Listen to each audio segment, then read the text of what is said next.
the whole time you're just like, and it feels great. Same with Hellsinger, and I'm going to try not to bring that game up a whole lot because they are completely different games, but there's something satisfying about a combo in combat that is fixed to a beat that gives you a satisfaction that is above and beyond the satisfaction one might get if this wasn't a rhythm game. There is more throughout the whole game. There's new moves, there's various buffs. By the end of the whole thing, you feel pretty badass. So remember I said there's bosses. Even the first boss is fantastic right off the bat. This is a rhythm game, so much of it has to do with the soundtrack and the beat. And I get into that first boss's room, and Nine Inch Nails 1 Million comes on, and I'm just like, all right, it's about to go down. And even this early in the game, we get a boss that feels both familiar and fresh. And that's probably the two best words you can use to describe this game, because I'm dodging attacks, using double jumps and dashes to stay in the air. I'm attacking weak points. I'm doing combos. There's even rhythm-based QTEs that are there. I mean, don't worry about those. They're really not complex to get. But it all integrates into this one battle that feels really epic because the music is big, the boss is big, and a confluence of factors from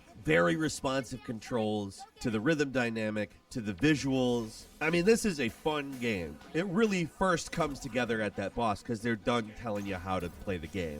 After you beat the boss, you go to a hideout where you can do things like upgrade Chai, the main character's equipment, learn new stuff, etc., etc. That's where Peppermint hangs out and the story ensues from there. You want to get off Vandalay Island, you're going to have to participate in her little overarching scheme, which ends up being the whole thing. So I mentioned the sound. Like, obviously, this is a rhythm game. The soundtrack is very important. And I'll say this, like, the balance of sound is very good because I'm never missing out on the... I'll try to not watch as much. I think this might be something I might end up trying. So there's... he tried his best not to spoil the story, but there's like some spoilers.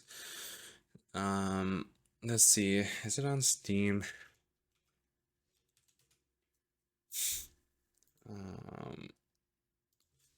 Hi-Fi Rush it is. Released earlier in January. Pretty positive. You looking for me? Get him! Mind if I join? Does that mean I have to fight? I believe it does, sir. How about...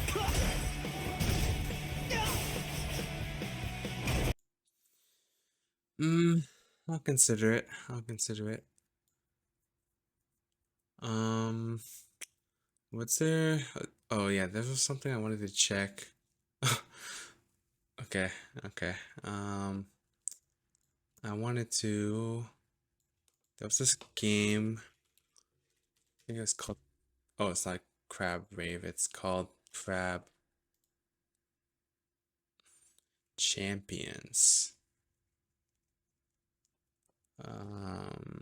Trailer. Wait just a second. Got a little banger playing. Do it to me. What?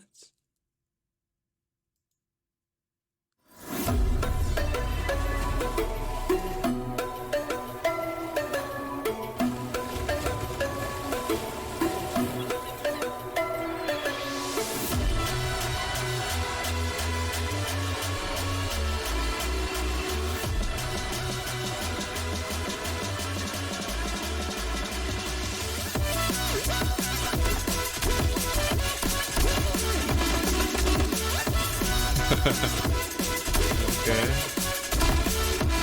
Oh damn.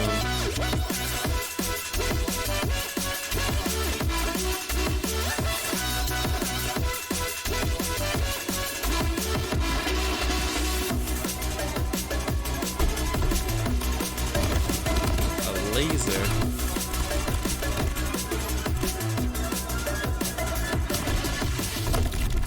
Oh, what a snipe.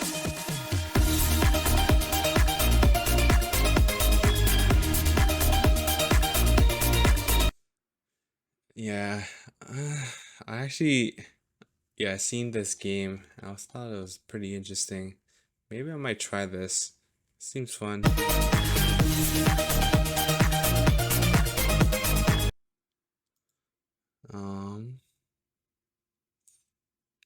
Okay, you might see some crab champions on stream in the future, maybe.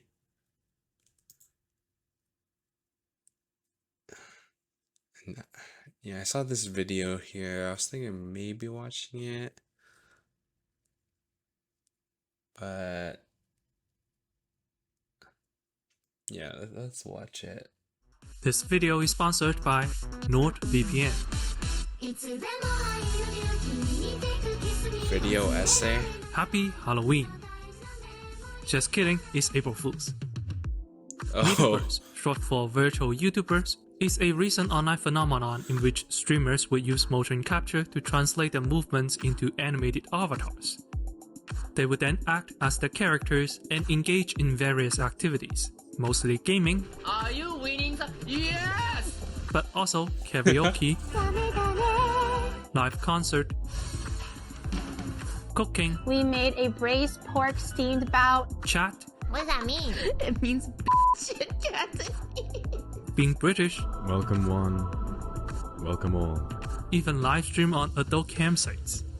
Leaves a lot to the imagination. From the outside looking in, it's easy to dismiss this as some sort of creepy anime waifu bullshit, but that's not really helpful, that's just being judgmental.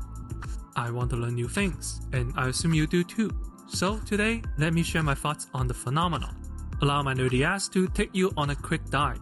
Let's explore I'll the say hidden I appeal do and like a- philosophy of VTubers. I do like my YouTube VTubers.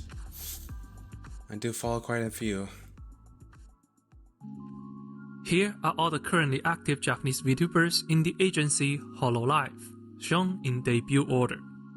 One thing that has always struck me is how much more lavish the later designs are. Early VTubers all have subdued design. Standard anime schoolgirl vibe, 3 out of the 5 earliest members have brown hair. But as time went on, horns, animal ears, and crazy headwear became more common. Their hair and eye colors also got brighter. 4 of the 5 recent members have headwear, one of them has by far the largest set of horns. Oh, and she also has a bird. The reason for this is very simple. With time, the VTuber market became more competitive. The need for each character to stand out also grew. And since only the top half of the bodies are visible during streaming, a lot of emphasis are put on the horns, hairs, and boobs. 違うよ. It's also the reason why many VTubers have wings on their head, even though when you think about it, it makes no goddamn sense. A consequence of this trend is that newer characters are also more fantastical. Some early designs include a shrine maiden, a cheerleader, a robot. Now we have a warden of time with a giant clock on her head, a half angel, half demon songstress with a black and white motif, and this. I don't know how to explain that one. Notice that I'm no longer just describing their appearance, rather I'm explaining their look by telling you who they are. I mean, what does a warden of time look like? But that's the best description to explain why she has a clock on her head.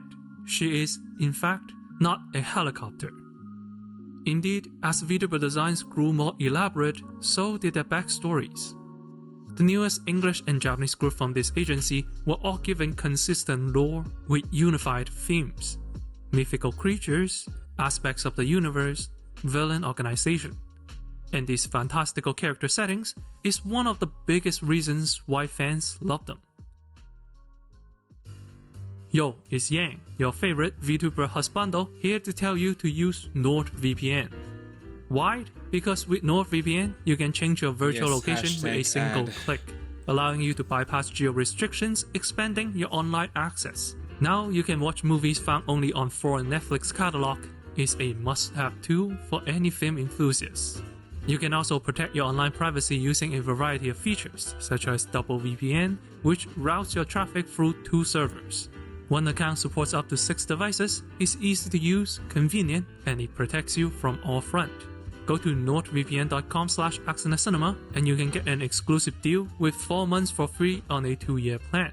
is risk-free with NordVPN's 30-day money-back guarantee. So what are you waiting for?